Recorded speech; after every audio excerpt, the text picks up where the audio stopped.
Selamat pagi teman-teman semua. Selamat pagi, Bu.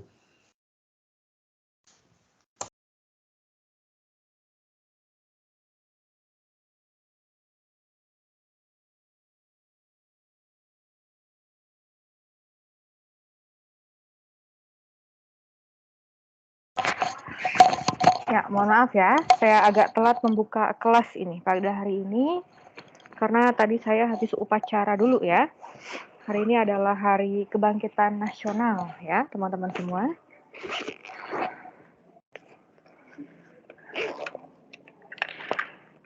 Akhirnya setelah berapa tahun berarti? Setelah 2 tahun ya, tidak upacara nih saya. Secara langsung di halaman kampus kita ya, akhirnya hari ini merasakan lagi ya upacara secara langsung, jadi agak keringat dingin berdiri 30 menit.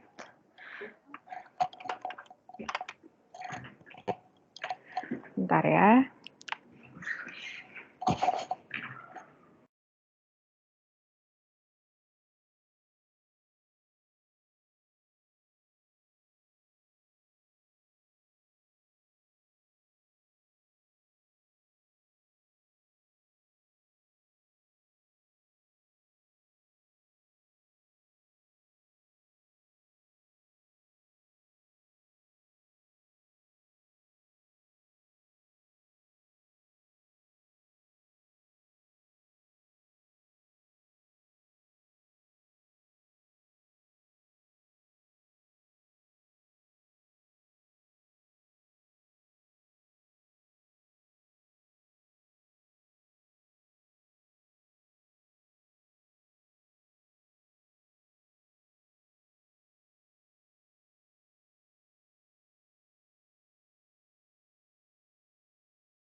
Ya, oke, teman-teman semua sudah 25 ya yang hadir. Jadi kita bisa memulai saja untuk perkuliahan pada hari ini. Kembali saya ucapkan selamat pagi dan Assalamualaikum warahmatullahi wabarakatuh. Waalaikumsalam warahmatullahi Waalaikumsalam warahmatullahi wabarakatuh. Ya, teman-teman semua, ini adalah pertemuan di minggu ke-9 ya. Kalau tidak berubah berarti mulai minggu depan perkuliahan kita akan dilaksanakan secara offline ya, secara luring di kampus. Jadi bersiap-siap berarti setiap Jumat jam 8 ya. Dan kalau kelasnya jam 8 berarti paling tidak dari rumah mungkin perjalanan setengah jam, setengah 8 itu sudah berangkat ya dari rumah. Jadi bersiap-siap ya, akan melakukan aktivitas di luar kebiasaan ya. Materi pada hari ini kita akan melanjutkan ya, masih mengenai tentang bagaimana cara kita atau upaya dalam memastikan good governance itu dapat terwujud ya, dapat berjalan. Kemarin kita sudah membahas dari aspek individu ya, yaitu meningkatkan integritas di dalam diri ya, di mana kita bisa mendefinisikan integritas sebagai kesesuaian ya antara apa yang difikirkan atau yang dipercayai, kemudian itu tercermin dari apa yang disampaikan dan apa yang dilakukan ya. Integritas juga berdimensikan kejujuran ya, teman-teman semua. Ini sekilas flashback dulu. Berdimensikan kejujuran dan konsisten gitu ya, di mana orang yang memiliki integritas biasanya dalam melaksanakan tugas-tugasnya maupun dalam kehidupan sehari-hari itu menjunjung tinggi prinsip tersebut, dan sekali lagi ya, konsisten untuk dijalankan gitu ya. Dan minggu kemarin juga kalau tidak salah, saya telah membahas mengenai perilaku-perilaku ya, setidaknya yang bisa kita identifikasi sebagai perilaku yang menghambat integritas individu gitu ya. Di antaranya ada self deception yang berarti membohongi diri sendiri gitu ya. Jadi kadang-kadang kita memberikan permakluman gitu terhadap sesuatu yang bahkan mungkin kita sadari perilaku tersebut tidak sesuai dengan prinsip etika dan moral ya. Kemudian yang kedua, perilakunya adalah membuat rasionalisasi ya.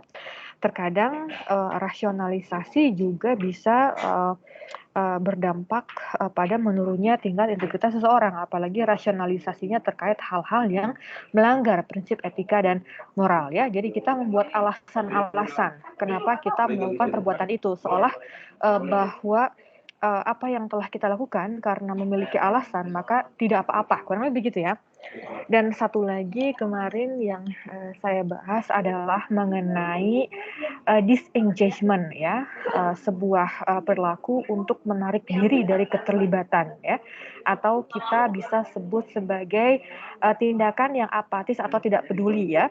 Dan ini sangat berbahaya sebenarnya, tidak hanya di organisasi. Kadang-kadang kita kalau misalnya dalam kerja-kerja kelompok untuk pengerjaan tugas misalnya ya, saya sering gitu ya menerima laporan misalnya mahasiswa yang tadi itu disengagement tadi ya, menarik diri dari keterlibatan gitu, tidak ingin terlalu berkontribusi ya. Ya sudah gitu kan, berarti ada satu orang di sana yang tidak menggunakan kemampuannya untuk dapat menyelesaikan tugas tersebut. Dan kalau jumlahnya banyak, misalnya ya di organisasi, tentu ini dapat menghambat ya kinerja organisasi secara umum, gitu ya. Kalau misalnya yang melakukan perilaku disengagement ini mungkin hanya 1-2, kadang-kadang mungkin bisa diupayakan bagaimana caranya, misalnya bisa dibantu oleh orang lain kerjanya, atau kadang-kadang memang itu sudah tidak sehat gitu ya kalau kita misalnya mengerjakan pekerjaan orang lain. Namun kalau misalnya terpaksa itu masih bisa dilakukan gitu ya kalau jumlahnya sedikit. Tapi terbayang ya kalau misalnya jumlahnya banyak dan itu mayoritas ya. Saya kira wah itu organisasi tinggal menunggu bubar mungkin ya ibaratnya. Nah, setelah kita melihat dari perspektif individu ya perannya terhadap purju dan good governance, hari ini kita akan melihat dari perspektif organisasional ya, di mana ada atau harus ada mekanisme kawal dan imbang ya dalam rangka menuju birokrasi yang akuntabel atau secara umum agar birokrasi dapat mewujudkan good governance tadi ya. Dan mekanisme kawal dan imbang ini tentu sudah sangat biasa kita dengar ya, atau kalau istilah bahasa Inggrisnya, bahasa kerennya itu kan check and balance ya. Seringlah kita dengar. Nah, kita ingin melihat ya bagaimana mekanisme check and balance ini pengaruhnya ya terhadap perwujudan birokrasi yang akuntabel. Nah, teman-teman semua, sebelum masuk kepada penjelasan, saya mempunyai pertanyaan dulu ya, seperti biasa. Ini adalah upaya brainstorming kita untuk membuka lah gitu ya, memanaskan pikiran kita gitu ya sebelum nanti saya memaparkan materi mengenai check and balance ini. Nah, ini adalah pertanyaannya. Ada 2 ya, yang nanti harus teman-teman semua jawab di kolom chat ya, jadi bersiap-siap. Pertanyaan pertama itu mengapa perlu pengawasan? Ya, karena sebenarnya check and balance ini kan pada dasarnya ada pengawasan dalam rangka memastikan bahwa dari sisi power ya, dari sisi kewenangan itu bisa balance, bisa seimbang. Ya, nah itu mengapa perlu pengawasan. Dan yang kedua, kira-kira terkadang kan kita bisa menemukan mungkin kasus-kasus di mana pengawasan itu tidak efektif ya. Nah, kira-kira apa biasanya hambatan yang membuat pengawasan menjadi tidak efektif? Dan ini dijawab menurut pengetahuan dan pengalaman teman-teman saja ya. Jadi tidak perlu misalnya mencari literatur ya untuk menjawab. Jadi kira-kira yang teman-teman ketahui saja sesuai dengan pengetahuan dan pengalaman selama ini ya. Oke, silakan bisa langsung diketikkan jawabannya dan dikirimkan. Tidak perlu terlalu banyak panjang lebar ya. Yang penting inti-intinya saja. Kira-kira kenapa ya dan apa hambatan yang menjadikan pengawasan menjadi tidak efektif? Saya akan awali mengapa kita perlu dengan publik karena kita tahu bahwa itu kan secara singkatnya adalah sistem penyelenggaraan pemerintahan negara di mana ini pemerintah dalam hal ini dia menyelenggarakan atau menjalankan wewenang politiknya untuk penyelenggaraan. Sementara secara luasnya asli ini dikatakan jadi ada perjalanan dari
Oke,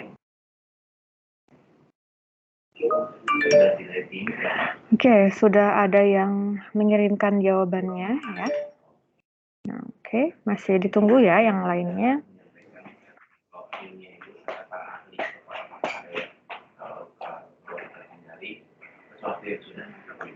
ada syaratnya juga ya, semuanya benar ya jawabannya. Cuma kalian saya menunjukkan saja. Jadi kalau kita bicara ilmu ini berarti kita bicara ilmu atau bicara pengetahuan.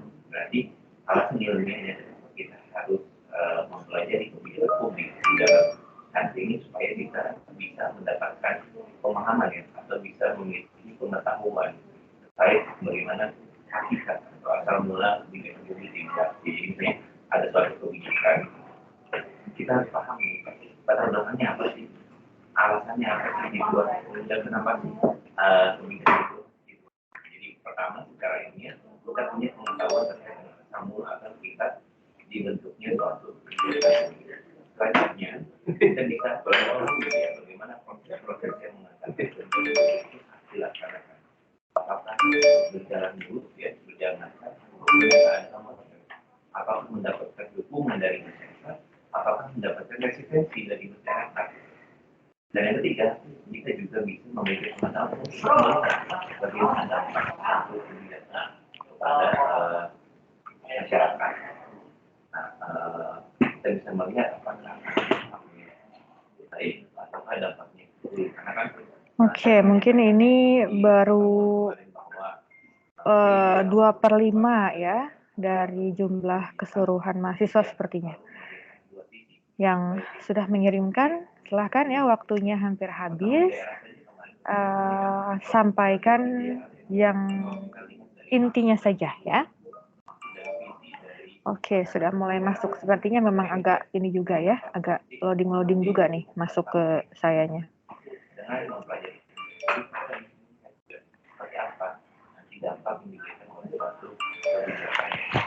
Oke, sambil terus menunggu ya jawabannya masuk, saya coba mulai saja. Kita akan membahas ya dari jawaban 2 pertanyaan yang tadi saya ajukan ya. Oke, mengapa perlu pengawasan ya? Di sini perlu pengawasan agar tidak ada penyalahgunaan ya, penyimpangan, penyelewengan, apalagi nih. Agar sistem yang ada di birokrasi dapat lebih teratur, tidak mengalami kesalahan ya. Saya coba bacakan yang ini ya, poin-poin penting. Namun teman-teman juga tetap harus memperhatikan ya apa yang kata-kata tadi penting yang saya sampaikan. Kemudian mengapa ya, masih pertanyaan yang pertama dulu, agar tidak ada penyalahgunaan wewenang. Oke ya, cukup memiliki banyak irisan lah jawaban dari teman-teman ya, hampir sama, hampir mirip. Oke, ada yang menjawab juga agar birokrasi agar aktivitas birokrasi sesuai dengan tujuan ya, dan tidak ada penyalahgunaan kekuasaan. Oke. Kalau saya lihat-lihat memang secara umum jawabannya adalah terkait dengan kekuasaan atau kewenangan yang dimiliki gitu ya, yang paling banyak ini. Jadi adanya pengawasan dalam rangka untuk memonitor itu ya, mengawasi itu. Karena memang titik rawannya memang di situ ya teman-teman semua ya. Karena birokrasi memiliki kewenangan, memiliki kekuasaan, biasanya yang bermasalah salah satunya adalah itu gitu ya. Maka dari itu secara sederhana ya, kita bisa menganalisis bahwa perlu ya dilakukan pengawasan. Oke.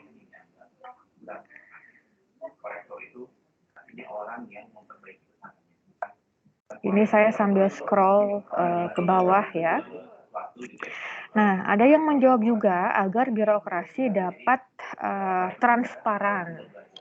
Oke ya, itu juga poin yang bagus saya kira, karena memang kemudian ketika diawasi ya dituntut transparan ya, dan dituntut untuk terbuka gitu.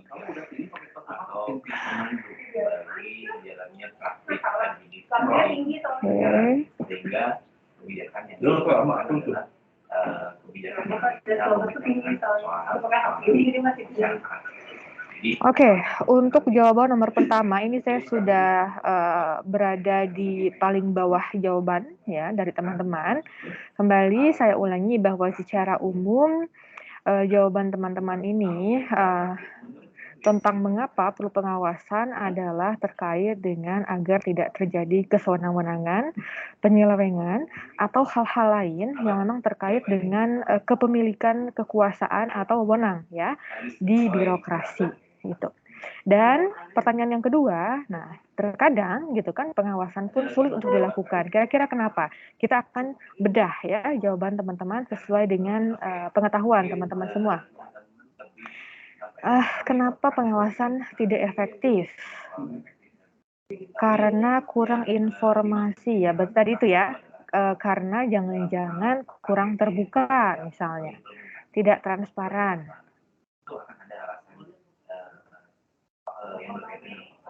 Oke, mengapa pengawasan tidak efektif? Karena katanya kurang ketat pengawasannya. Ya, sehingga berbagai kesalahan atau kecerobohan itu tidak dapat terdeteksi. Bisa jadi juga gitu ya.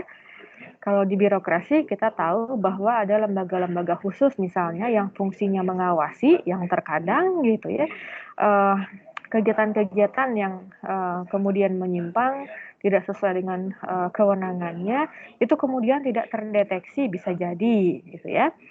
Oke, kita lihat lagi yang lainnya.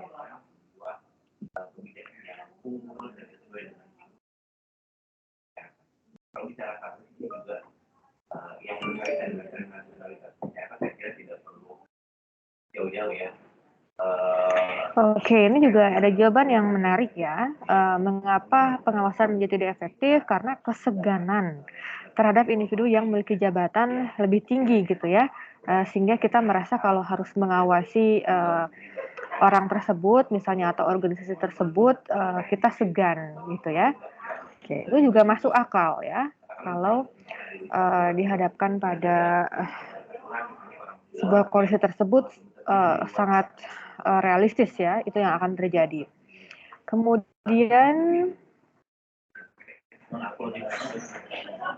oke, ini teman-teman semua banyak sekali nih yang mention informasi ya, pengawasan tidak efektif karena informasinya gitu tidak ada, tidak tersedia atau kurang ya.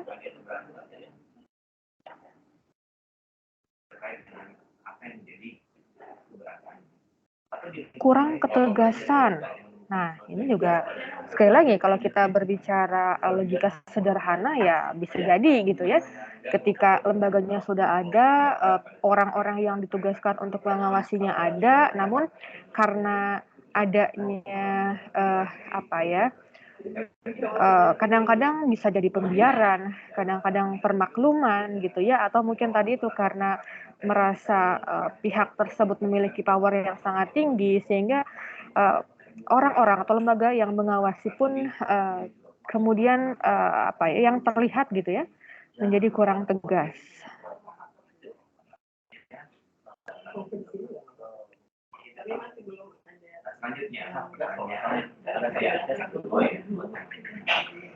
Ya, oke, saya sudah berada di paling bawah ya untuk menjawab pertanyaan kedua ya tentang pengawasan yang tidak efektif. Dan kembali ya, ini bahkan mungkin hampir 90% dari teman-teman semua menjawabnya kenapa pengawasan menjadi tidak efektif itu karena faktor informasi yang terbatas. Oke ya, terima kasih teman-teman semua. Ini sebagai langkah awal kita sebelum masuk kepada topik bahasan pada hari ini ya. Tapi dari sini, dari brainstorming yang telah kita lakukan, setidaknya kita bisa menyepakati beberapa hal ya. Yang pertama, bahwa pengawasan itu ternyata sangat penting. Ya, monitoring atau apapun bahasanya ya, pengawasan, monitoring, pemantauan gitu. Itu merupakan hal yang sangat penting. Itu mungkin begini, kalau kita analogikan kepada kehidupan sehari-hari, kadang-kadang kita kalau misalnya melakukan sesuatu ya, kemudian dilihat oleh orang lain, biasanya kita kan cenderung lebih hati-hati gitu ya. Misalnya apa ya? Sebentar, sepertinya ada noise ya. Saya cari dulu noise.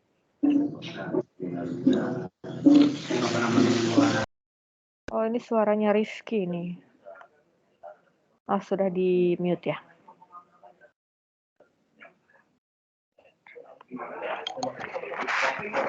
Oke ya, tadi saya terakhir menganalogikan bahwa ketika kita melakukan sesuatu dilihat orang-orang lain, itu membuat kita cenderung berhati-hati dan karena kita dipantau, kita ada upaya untuk melakukan yang baik gitu ya, melakukan yang terbaik malah gitu ya. Itu sudah menjadi sebuah sebab dan akibat yang apa namanya, yang biasa lah gitu ya, yang natural, yang memang terjadi dalam kehidupan kita. Maka dari itu, kalau analogi tersebut kita kaitkan dengan birokrasi, birokrasi juga seperti itu gitu. Birokrasi dengan kewenangannya tadi, dengan kekuasaannya ya, itu mampu gitu ya, mampu melakukan banyak hal. Dan tentu kalau misalnya dilihat, dipantau ya, baik misalnya oleh salah satu organisasi di level pemerintahan sendiri atau masyarakat kan gitu ya, yang mengawasi itu kan bisa dari mana saja gitu, tidak hanya misalnya dari organisasi pemerintah saja gitu, yang mengawasi organisasi pemerintah lainnya gitu. Tetapi kita sebagai publik, sebagai masyarakat juga memiliki kewajiban malah ya gitu untuk ikut mengawasi. Nah, kita akan bedah dulu konsep kawal dan imbang atau lebih dikenal dengan check and balance ini ya.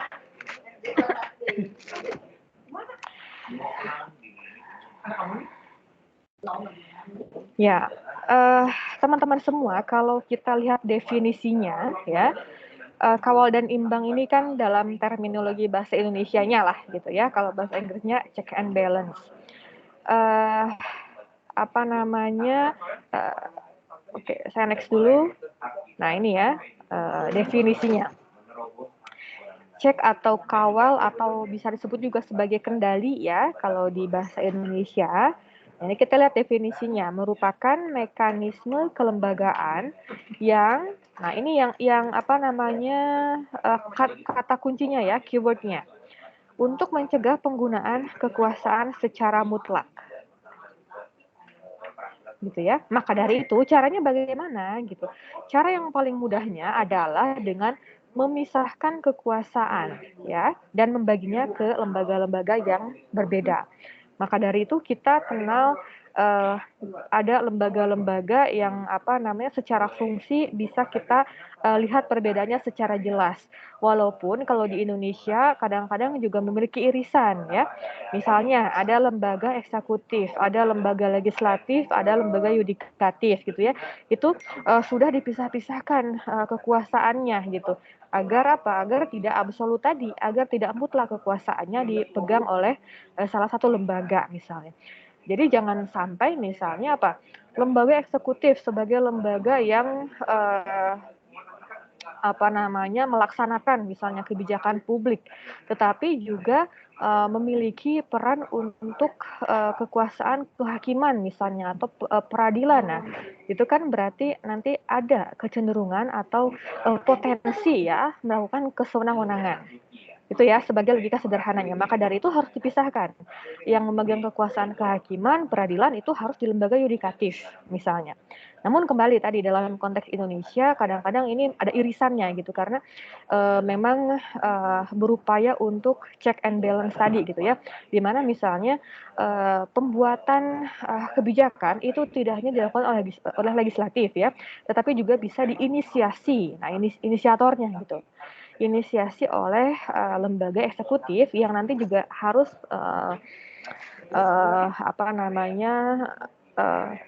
harus meminta persetujuan lah kurang lebih begitu ya dari lembaga legislatif. Legislatif pun begitu gitu. Ketika misalnya membuat sebuah peraturan perundang-undangan, maka itu nanti kan yang mengesahkannya adalah presiden misalnya melalui menterinya. Seperti itu ya, kalau di Indonesia itu memang lebih berupaya untuk tidak mutlak gitu kekuasaannya. Itu secara konsepnya ya dulu ya. Cek tadi. Kemudian, nah ini balance atau balances lah ya kalau kita menggunakan akhiran S ya untuk membedakan tunggal dan jamak lah. Tapi pada intinya balance ini adalah seimbang ya, di mana proporsi kewenangan lembaga pemerintah itu seimbang. Jadi tidak ada lembaga yang powerful. Kurang lebih gitu ya. Sehingga apa? Sehingga proses pembuatan keputusan itu jadinya tidak didominasi gitu oleh salah satu lembaga tertentu.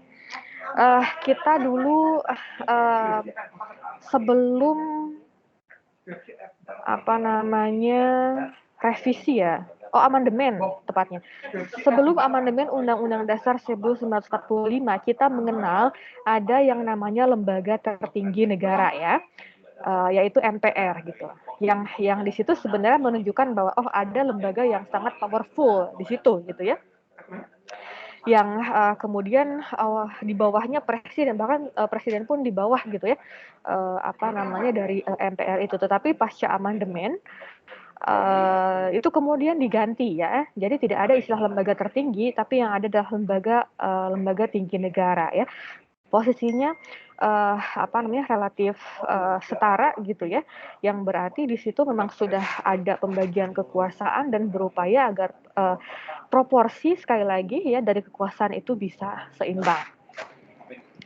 Itu ya kurang lebih secara definisi. Saya kira kalau ini kan merupakan definisi umum dan mungkin teman-teman juga apalagi yang SMA-nya waktu itu IPS ya sudah sangat familiar lah dengan konsep-konsep semacam ini.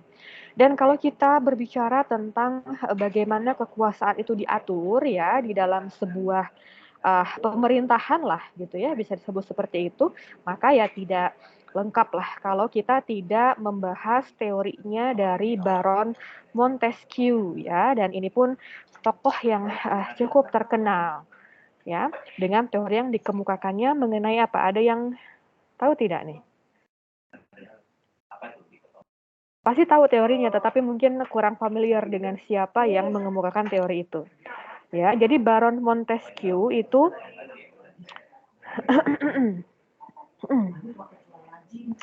menyampaikan sebuah teori yang yang kemudian disebut sebagai trias politika. Nah, kalau ini kan pasti sering ya mendengar. Jadi kita sekarang ingat lagi nih, kalau trias politika itu setidaknya di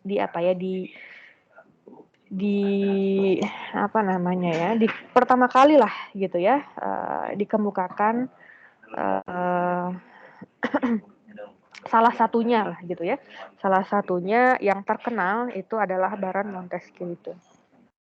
Dan konsep trias politika ini kemudian juga diadopsi ya sebenarnya ya di berbagai negara termasuk di Indonesia, yang membagi kekuasaan pemerintahan atau kekuasaan negara menjadi 3 ya.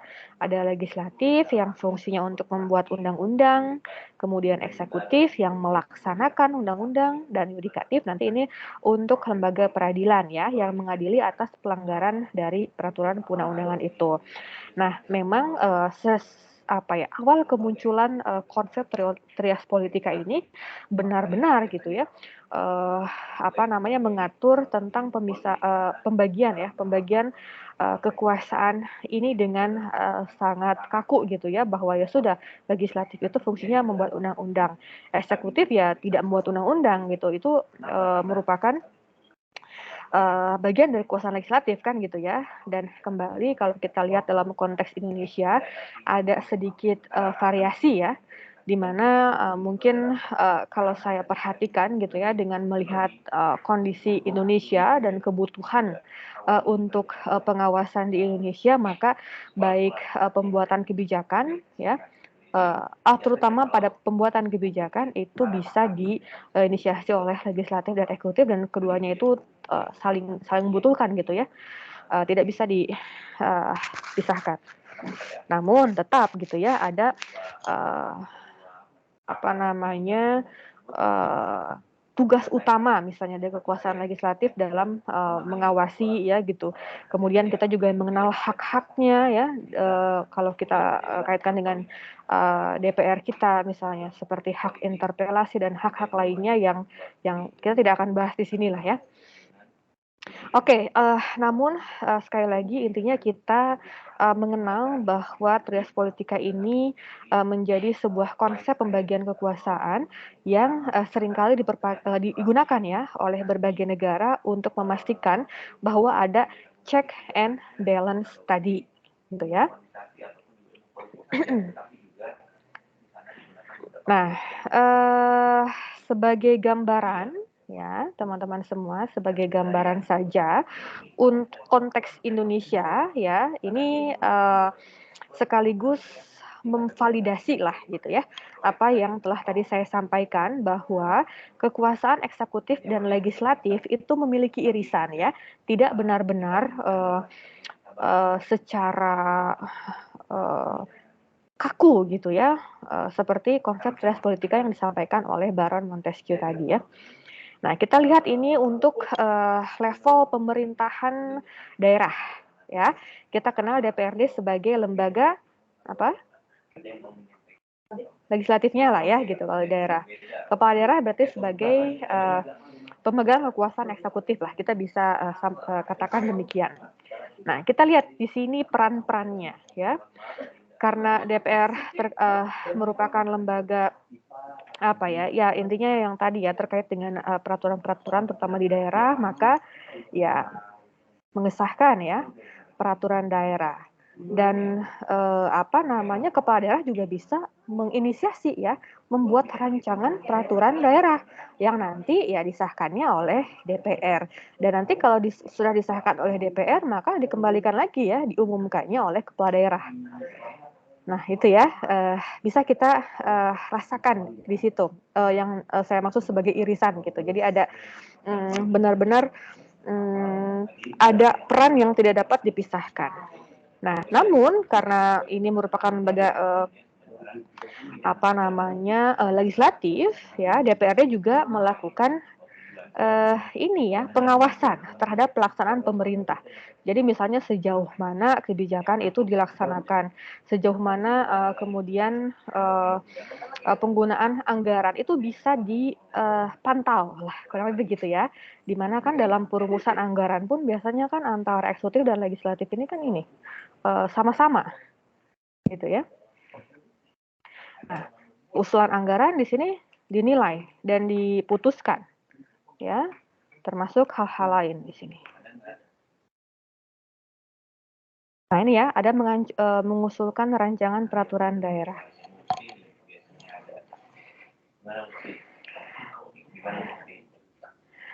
Oke ya, dan hal-hal lain. Sebentar.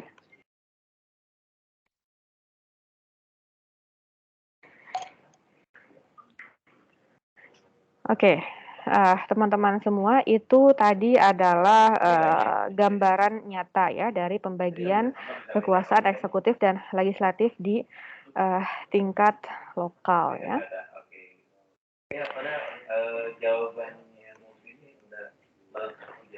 Nah, dari hal ini juga teman-teman semua kita bisa melihat bahwa sebenarnya ada sebuah upaya dalam rangka untuk melakukan pengawasan ya. Jadi tidak absolut misalnya sebuah kewenangan itu hanya dimiliki oleh satu lembaga dan dibagi ya, dibagi juga proporsinya. Ada yang tadi memiliki kekuasaan untuk menggunakan anggaran ya, ada yang fungsinya untuk memutuskan rencana anggaran dan seterusnya ya. Di situ ada upaya untuk mengawasi.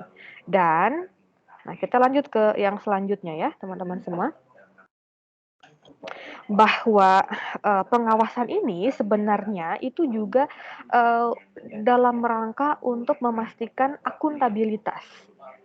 Ya, telah kita bahas dulu akuntabilitas itu apa. Masih ada yang ingat tidak? Artinya akuntabilitas. Akuntabilitas itu adalah kewajiban pertanggungjawaban ya yang harus dicapai ya. Semoga masih ingat. Jadi sebuah lembaga, sebuah organisasi tentu memiliki tugas dan tanggung jawab dan mereka dikatakan akuntabel ketika mampu memenuhi pertanggungjawabannya itu. Nah, dengan demikian ya, kalau kita diawasi, kalau kita dipantau ya, biasanya kan kita berupaya untuk dapat memperoleh hasil yang terbaik gitu ya, memperoleh atau mewujudkan apa yang telah kita janjikan di awal.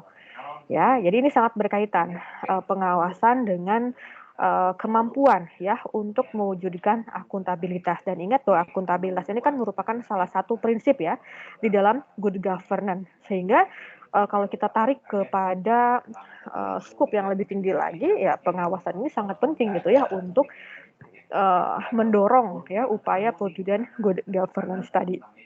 Dan memang sesuai dengan apa yang telah teman-teman sampaikan di kolom chat tadi ya, pengawasan ini kan dalam rangka untuk menghindari hal-hal yang tidak diinginkan ya, seperti penyelewengan, penyimpangan, dan lain-lain yang menjauhkan sebuah organisasi atau pemerintahan menjauh ya dari tujuan utamanya gitu. Nah, kita lihat lagi contoh yang lain ya, teman-teman semua, sebagai gambaran untuk kita bahwa di negara kita setidaknya sudah mengadopsi atau melakukan upaya untuk ya memperoleh akuntabilitas ya. Jadi sudah ada pengawasan-pengawasan, bahkan pengawasannya itu berlapis gitu ya, dalam rangka sekali lagi untuk mewujudkan akuntabilitas. Nah, misalnya terkait dengan laporan pemerintahan. Ya, jadi biasanya setiap tahun misalnya ya, kepala daerah itu kemudian memberikan laporan ya, atau kalau kepala daerah dilakukan berapa tahun sekali ya. Nanti kita bisa cek sama-sama gitu ya. Yang jelas kalau yang organisasi pemerintah daerah OPD-nya ya, tingkat dinas-dinas itu kan memiliki laporan tahunan gitu ya. Nanti kita cek bersama. Yang jelas kepala daerah itu membuat laporan kinerja ya, dan itu dilaporkannya kepada 3 aktor ini teman-teman semua ya, 3 pihak.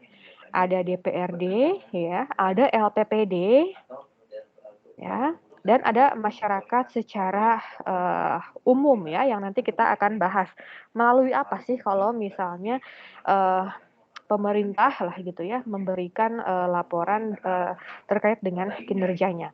Oke, yang pertama dulu ya.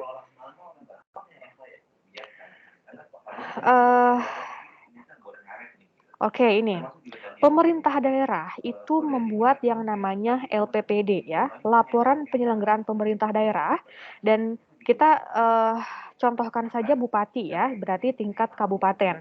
Ini menyampaikan laporan tadi ke Mendagri ya, melalui gubernur. Jadi ini dari pemerintah daerah itu berupaya untuk menyampaikan laporan ke unsur vertikalnya ya, yang ada di level atasnya ya.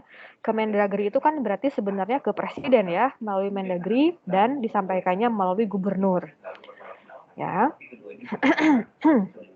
Nah, itu sebagai bentuk dari pertanggungjawaban ya, upaya untuk membuktikan lah kurang lebih ya, bahwa misalnya sebuah kabupaten ini telah dapat mencapai apa yang menjadi kewajibannya. Dan kalau belum ya itu juga dapat tercermin ya dari laporan tersebut, tergantung gitu. Dan itu nanti akan menjadi sebuah pengawasan ya dari Mendagri. Kemudian pemerintah daerah juga membuat yang namanya laporan keterangan pertanggungjawaban. Ya.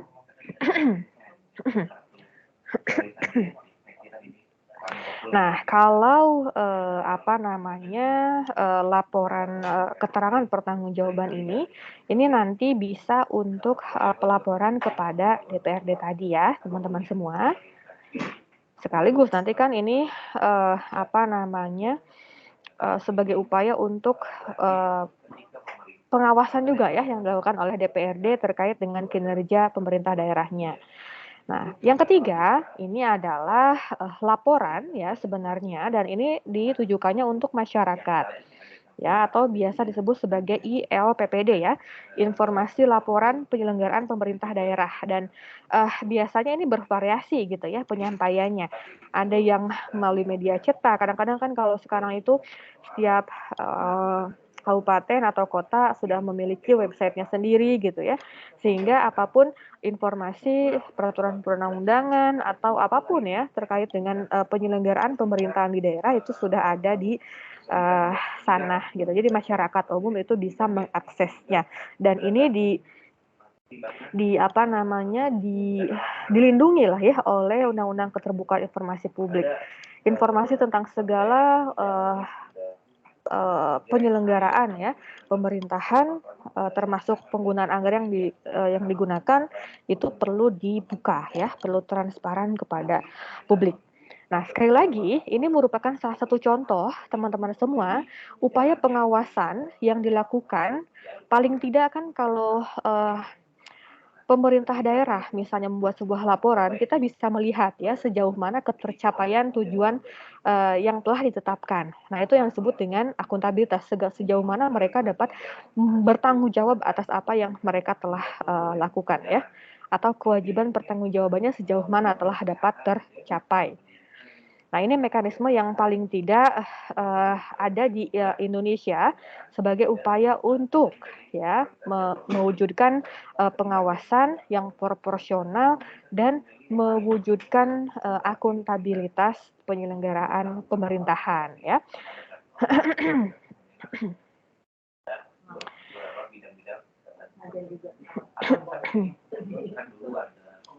Nah, teman-teman semua, walaupun kemudian kalau kita lihat dari data ya, saya juga belum mengecek data terakhir ya, tahun 2021 lah paling tidak, dari pengecekan laporan akuntabilitas pemerintah ya, atau LAKIP, nanti teman-teman juga akan mendapatkan mata kuliah tentang LAKIP ya, atau SAKIP lah. Nanti LAKIP itu akan ada di mata kuliah SAKIP. Sudah ada? Sudah pernah ikut? Belum, Bu.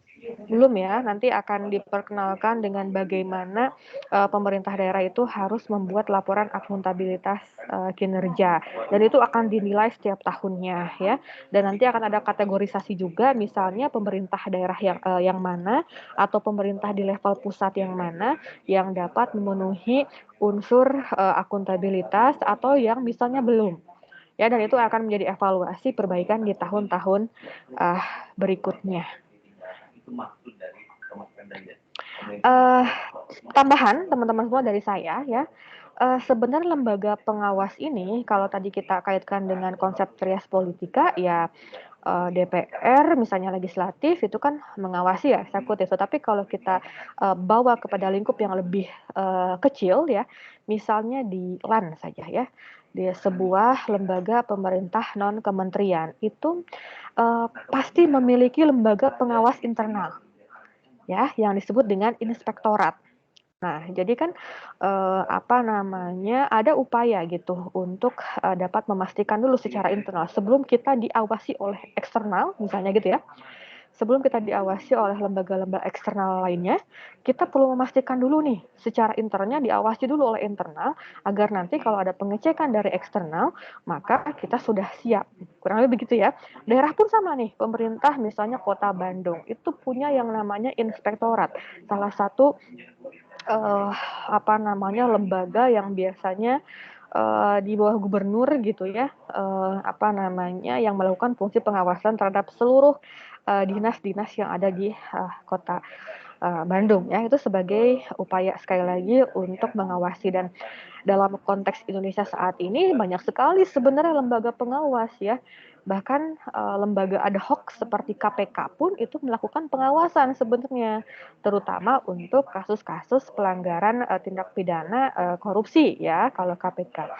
Kemudian untuk menilai seberapa akuntabel seseorang, bukan seseorang ya, sebuah instansi atau lembaga, maka di situ BPK masuk ya, terutama secara laporan pertanggungjawaban keuangan atau anggaran misalnya gitu ya, itu kan diperiksa setiap tahun. Nanti setiap instansi atau pemerintah daerah akan diberikan opini misalnya terkait dengan penyelenggaraan akuntabilitas pemerintahannya. Ada yang WTP atau wajar tanpa pengecualian. Oh, berarti pemerintah tersebut, misalnya pemerintah daerah ya, itu berarti sudah dikatakan akuntabel dalam pengelolaan anggarannya. Atau ada lagi nih, lembaga pengawas lain terkait dengan pelayanan publik misalnya.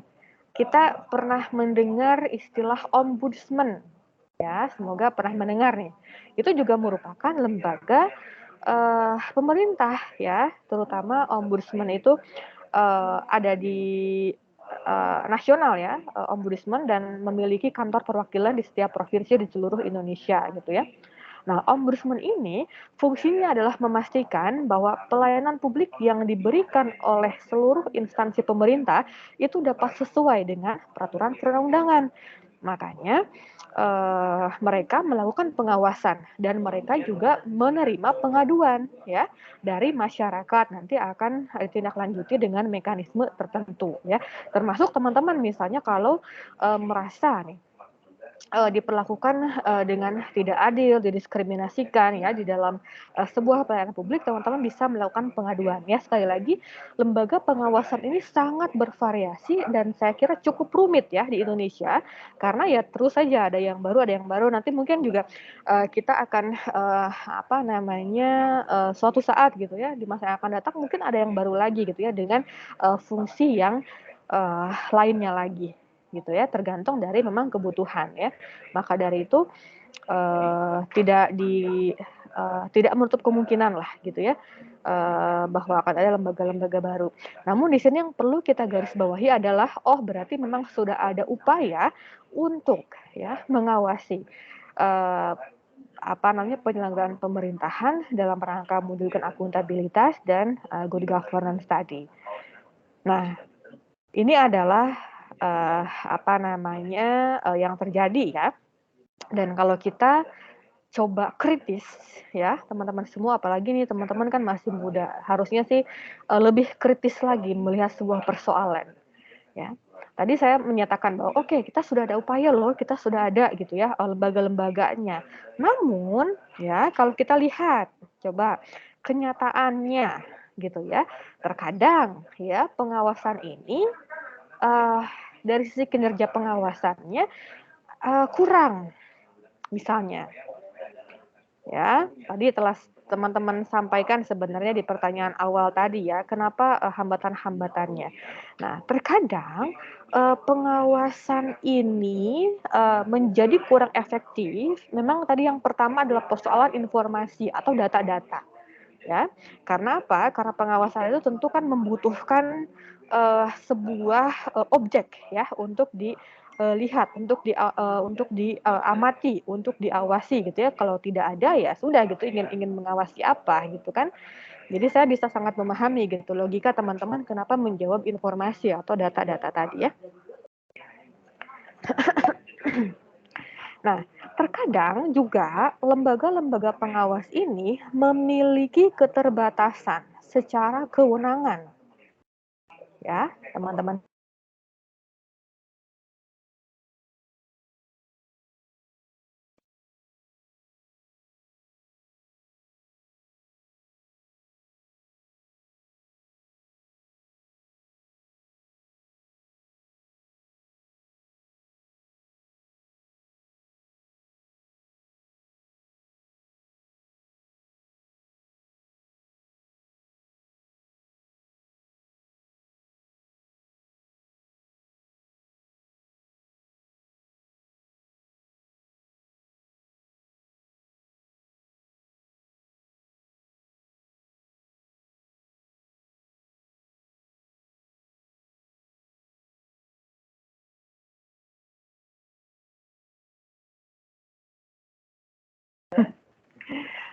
Oke, tadi sempat terputus ya, mohon maaf.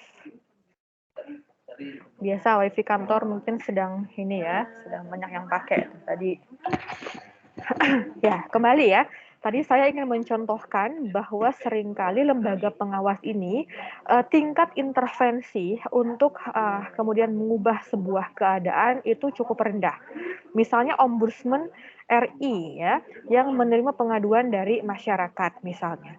Kan pengaduan itu bisa dilakukan secara online ya, melalui website lapor. Website lapor ini merupakan kerjasama ya antara Kemenpan RB, Kemenkominfo dan Ombudsman ya, dan ini menjadi fasilitas pemerintah bagi masyarakat yang memiliki komplain ya atau pengaduan terkait dengan pelayanan publik. Nah, ketika kita sebagai masyarakat memberikan laporan, kemudian nanti ditindaklanjuti oleh Ombudsman, dihubungkan ya dengan organisasi atau pemerintahan tersebut ya, misalnya mengadukan LAN sajalah sebagai contoh ya. Nah, nanti Ombudsman kemudian ada mekanisme tertentu sehingga dapat berkomunikasi dengan LAN gitu ya, dan nanti bagaimana tindak lanjutnya itu berdasarkan atas nanti ya informasi dari LAN seperti apa, kan ada proses klarifikasi dan lain sebagainya. Dan harapannya kan nanti akan ada jawaban ya yang disampaikan baik oleh LAN misalnya terkait dengan pengaduan yang dilakukan oleh seseorang. Nah, terkadang gitu ya, kan Ombudsman di sini adalah sebuah lembaga eksternal ya, yang fungsinya hanya menyambungkan gitu ya. Jadi tidak bisa memberikan intervensi bahwa misalkan LAN itu harus begini nih dalam pelayanan publik gitu. Karena ada masyarakat yang memberikan komplain seperti ini nih misalnya. Ini harus dilakukan perubahan, ini tuh tidak seperti itu gitu ya. Jadi sifatnya hanya sebagai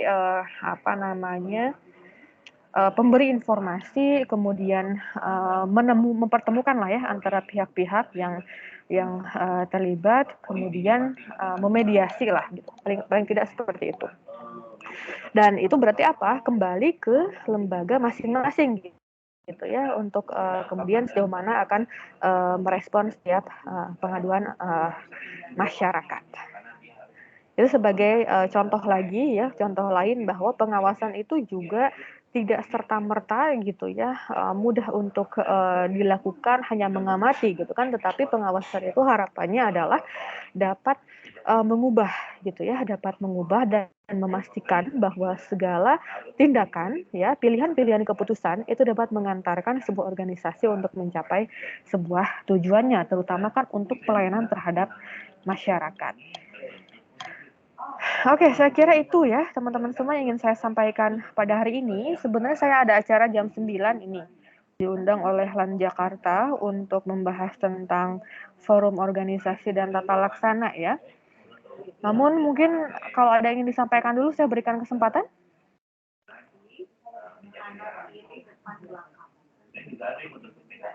Pembahasan hari ini tentang kawal dan imbang ya.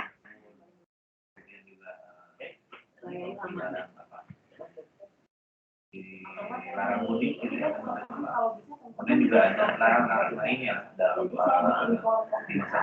Oke, baik, kalau tidak ada ingin disampaikan atau ditanyakan, semoga apa yang disampaikan pada hari ini bermanfaat untuk menambah pengetahuan dan wawasan kita, termasuk menjadi pembelajaran bagi kita bagaimana seharusnya sebuah organisasi ya itu dijalankan ya untuk untuk mencapai akuntabilitas ya, dan secara lebih jauh lagi mewujudkan good governance ya. Oke, saya sudah download daftar hadir. Ini hadir semua tidak ya?